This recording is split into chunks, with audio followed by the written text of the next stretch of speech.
নিজের মায়ের আজ্ঞার পালন করছিল শুধু। বলুন আমায়, আজকের এই ঘটনার পর সংসারের কোন পুত্র নিজের মায়ের আজ্ঞার পালন করবে? কোন পুত্রের মধ্যে কি আর এতটুকু সাহস অবশিষ্ট থাকবে?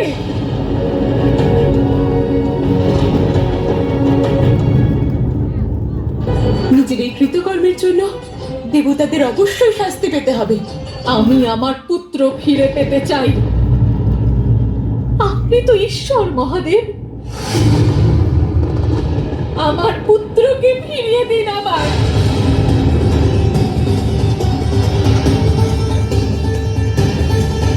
ওকে আবার জীবিত হয়ে আমায় মা বলে ডাকতে বলুন।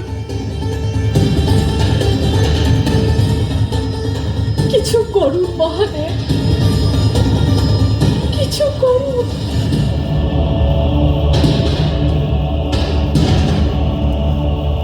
নয়তো আমিও আমার নিয়ন্ত্রণ হারিয়ে ফেলব।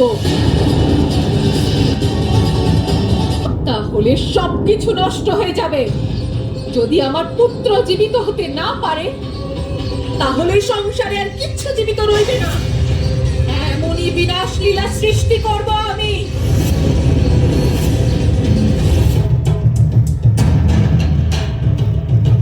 আমি তোমাকে কথা দিয়েছি উমা, আমি তোমার পুত্রকে পুনরায় জীবিত করব।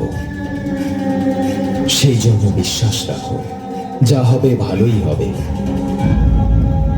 ঘোর অনর্থক হয়েছে, কিন্তু অহংকারের পরিণাম যে ভয়ঙ্করই হয়। অহংকারকে অহংকারের দ্বারাই শেষ করে দেওয়া যায়। তার ফলস্বরূপ প্রিয়জনকেও দুঃখ ভোগ করতে হয়।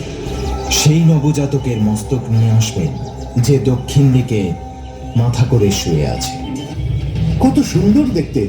মাতা পার্বতী একে দেখে অবশ্যই প্রসন্ন হবেন। ওম গং গণপতয়ে নমো নমঃ, শ্রী সিদ্ধি বিনায়ক নমো নমঃ, অষ্ট বিনায়ক নমো নমঃ, গণপতি বাবা। মা,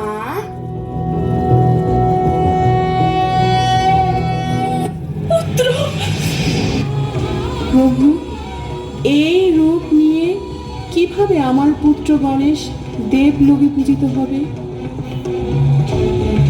আমাদের বরে বালক গণেশ অনেক বুদ্ধি ও শক্তির অধিকারী হবে, এবং ত্রিলোকে সকল দেবদেবীর পূজার আগে গণেশ পূজিত হবে।